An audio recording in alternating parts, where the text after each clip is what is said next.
ബോക്സിന് പുറത്താകെ കോലാഹലമയം. വിരലുകളിടയിൽപ്പെട്ട അറ്റുപോയ ഡോണിന്റെ കരച്ചിൽ ഒരു വശത്ത്. 15 സെക്കൻഡുകൾ കൂടി ബോക്സ് തുറക്കാൻ. ലെയ്റ്റൺ പൊടുന്നനെ ഒരു തീരുമാനമെടുത്ത പോലെ അവിടെ ബോക്സിൽ കയറി സഞ്ചരിക്കുന്നവർക്കുള്ള ബാഗ് എടുത്ത് തുറന്നു വരുന്ന ബോക്സിലേക്ക് കയറുകയാണ്.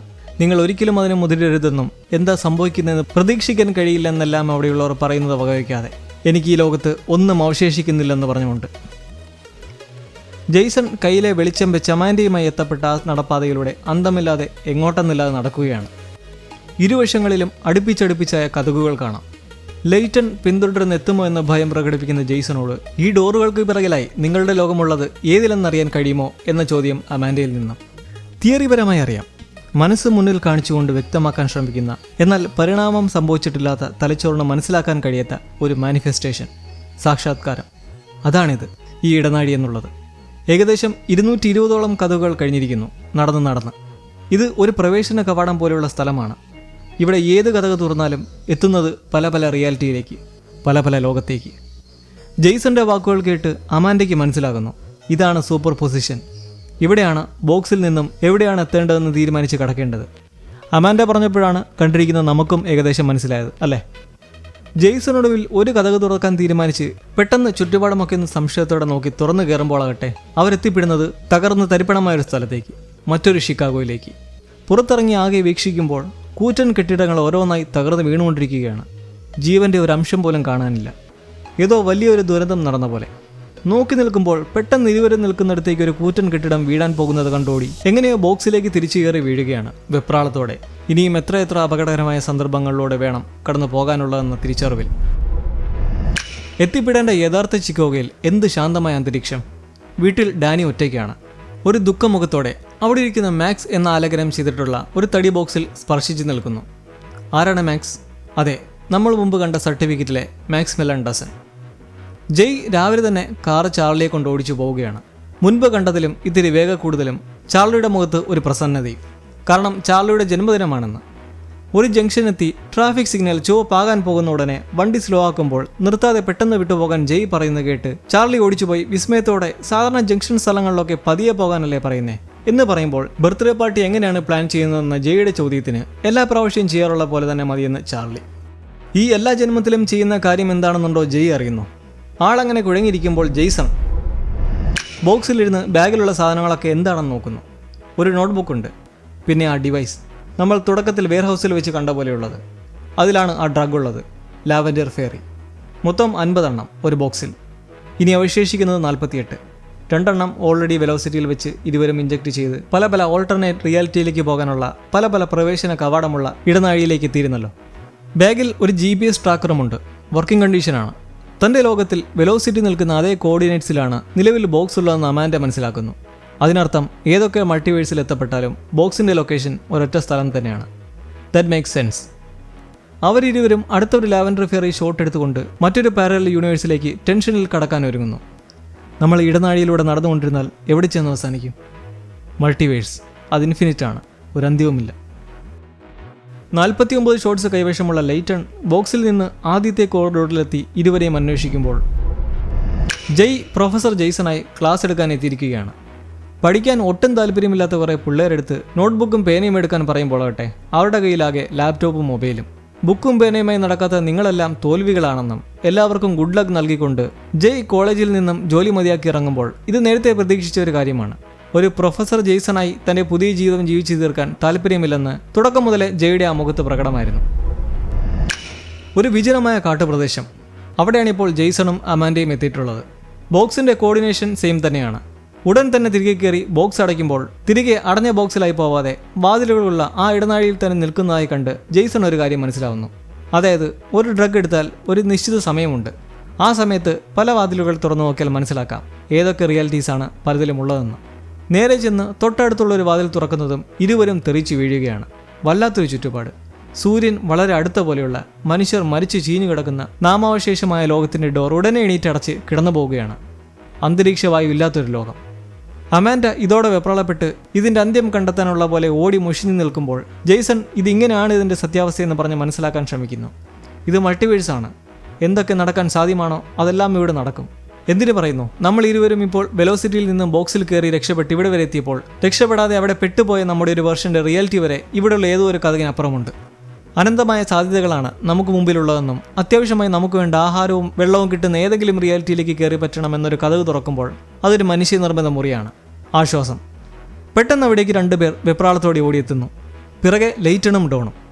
അതെ, അവരെത്തിപ്പെട്ടിട്ടുള്ളത് ജെയ്സൺ തൊട്ടു മുമ്പ് പറഞ്ഞ ആ ഓൾട്ടർനേറ്റ് റിയാലിറ്റിയിലേക്കാണ്. ബോക്സ് കടക്കുന്നതിന് തൊട്ടു മുമ്പ് തന്നെ അവരെ തോക്കുചൂണ്ടി നിർത്തി അമാൻഡയുടെ തലയിലേക്ക് ഉണ്ടിറക്കി വീഴ്ത്തുകയും ജെയ്സനെ പിടിക്കുന്നതുമായ കാഴ്ച കണ്ട് ജെയ്സൺ ഇവിടുന്ന് പെട്ടെന്ന് വലിയാമെന്ന് പറയുമ്പോൾ തന്റെ മരണം മുന്നിൽ കണ്ട ഷോക്കിൽ അനങ്ങാൻ പറ്റാതെ നിൽക്കുന്ന അമാൻഡ. ലെയ്റ്റൺ ഞെട്ടലോടെ ജീവനുള്ള മറ്റൊരു അമാൻഡയെ കാണുമ്പോഴേക്കും തിരിച്ച് ബോക്സിലേക്ക് പിടിച്ച് കയറ്റി കഴിഞ്ഞിരിക്കുന്നു ജെയ്സൺ. അത് നിന്റെ മറ്റൊരു വെർഷനായിരുന്നുവെന്ന് ജെയ്സൺ ആശ്വസിപ്പിക്കാൻ ശ്രമിക്കുമെങ്കിലും കുറച്ച് മണിക്കൂറുകൾക്ക് മുന്നേ ഒരു ആ സാഹചര്യത്തിൽ നിന്ന് ഞാൻ തന്നെയല്ലേ കൊല്ലപ്പെട്ടതെന്ന ഷോക്കിൽ അമാൻഡ നിൽക്കുമ്പോൾ എങ്ങനെയും സേഫർ സൈഡ് കണ്ടുപിടിക്കാൻ ശ്രമിക്കുകയാണ് ജെയ്സൺ. ഒരു വാതിൽ തുറക്കുമ്പോൾ അലയടിക്കുന്ന കടലിന് നടുവിൽ, മറ്റൊന്നിൽ അഗ്നിപർവ്വതത്തിന് മുകളിൽ, ഡിനോസറുകളുടെ കാലഘട്ടത്തിൽ. അങ്ങനെ അനാവശ്യവും ആപത്കരവും മാത്രമായ ലോകത്തിലേക്ക് തന്നെ എത്തുന്നത് കണ്ട് അരിശം മൂത്ത അമാൻഡ നേരെ ചെന്നൊരു വാതിൽ തുറന്ന് പുറത്തേക്ക് കടക്കുന്നു. ഇനിയും ഈ ഇടനാഴിയിൽ നിൽക്കണ്ടെന്ന് പറഞ്ഞുകൊണ്ട്. അതാകട്ടെ കൂനിൻമേൽ കുരു എന്ന് പറഞ്ഞ പോലെ കൊടുങ്കാറ്റടിക്കുന്ന ഒരു മഞ്ഞു പ്രദേശം. അമാൻഡയുടെ അപ്പോഴത്തെ മാനസികാവസ്ഥയെ എതിർക്കാതെ ജെയ്സണും കൂടെ ചെന്നൊടുവിൽ തണുപ്പടിച്ച് വീഴുന്ന അമാൻഡയെ താങ്ങിയെടുത്തുകൊണ്ട് നടന്ന് അവിടെ കാണുന്ന ആളൊഴിഞ്ഞൊരു വീട്ടിലേക്ക് അതിക്രമിച്ച് കയറിപ്പറ്റി കട്ടിലിൽ കിടത്തി പുതപ്പിച്ച ശേഷം വിറച്ച് ആ വീടിനുള്ളിൽ നടന്ന ആരെങ്കിലും ഉണ്ടോ നോക്കുകയാണ്. ആരുമില്ല. ഒടുവിൽ ലഭിക്കുന്ന ഒരു തീപ്പെട്ടി വെച്ച് അവിടെ ചിമ്മിനിയിൽ കത്തിച്ച് അമാൻഡെ അതിനോട് ചേർത്ത് കിടത്തി ചൂട് കായുമ്പോൾ ഇടനാഴിയിൽ തിരച്ചിൽ തുടർന്ന ലെയ്റ്റൺ ഒടുവിലൊരു കതക് തുറന്ന് കടക്കുന്നു. ജയ് റിസൈൻ ചെയ്തു കഴിഞ്ഞെത്തുന്നത് ആ ലോകത്ത് സമ്പന്നനായി ഒരാഡംബര ജീവിതം ജീവിക്കുന്ന ലെയ്റ്റനടുത്തേക്ക്. ജെയ്സന്റെ മറ്റൊരു വെർഷനെ ജയ് എന്ന് വിളിച്ച പോലെ വെലോസിറ്റി ലെയ്റ്റന്റെ മറ്റൊരു വെർഷനായി ഇദ്ദേഹത്തെ നമുക്ക് ലെയ്റ്റ് എന്ന് വിളിക്കാം. എന്താ ഓക്കെ അല്ലേ? ആളൊരു ഗേയാണ്, അതിനിവിടെ പ്രസക്തിയില്ല. ജയ് എത്തിയിട്ടുള്ളത് താൻ ഒരിക്കൽ ഉപേക്ഷിച്ച പരീക്ഷണം വീണ്ടും തുടരാൻ പോവുകയാണെന്നും അതിനായി ലെയ്റ്റിൽ നിന്നും ഇൻവെസ്റ്റ്മെന്റ് പ്രതീക്ഷിക്കുന്നെന്ന് പറയാനുമാണ്. ഉപേക്ഷിച്ച ആ പരീക്ഷണം എന്നുള്ളത് ബോക്സിന്റെ ക്രിയേഷനാണെന്ന് പറയേണ്ട കാര്യമില്ലല്ലോ. അന്ന് ഡാനിയലയുടെ പ്രഗ്നന്റ് സമയത്തെടുത്ത ആ തണുത്ത ലബോറട്ടറി ഓർമ്മകൾ തീരുമാനം ജെയ്സൺ എടുത്തപ്പോൾ ആ എക്സ്പെരിമെന്റ് ക്യാൻസലായി. എന്നാൽ ഇതിലേക്ക് തന്നെ ഉറച്ചു നിന്ന ജയ് മറ്റൊരു സമാന്തര ലോകത്തായി പരീക്ഷണം വിജയിച്ചപ്പോൾ അതുവഴി ഇവിടെ എത്തി. തന്റെ മറ്റൊരു ജീവിതത്തിൽ വീണ്ടും പരീക്ഷണത്തിന് ഇറങ്ങിത്തിരിക്കുന്നു. നിലവിലെന്നാൽ ലൈറ്റിന് ഇൻവെസ്റ്റ് ചെയ്യാൻ താല്പര്യവുമില്ല.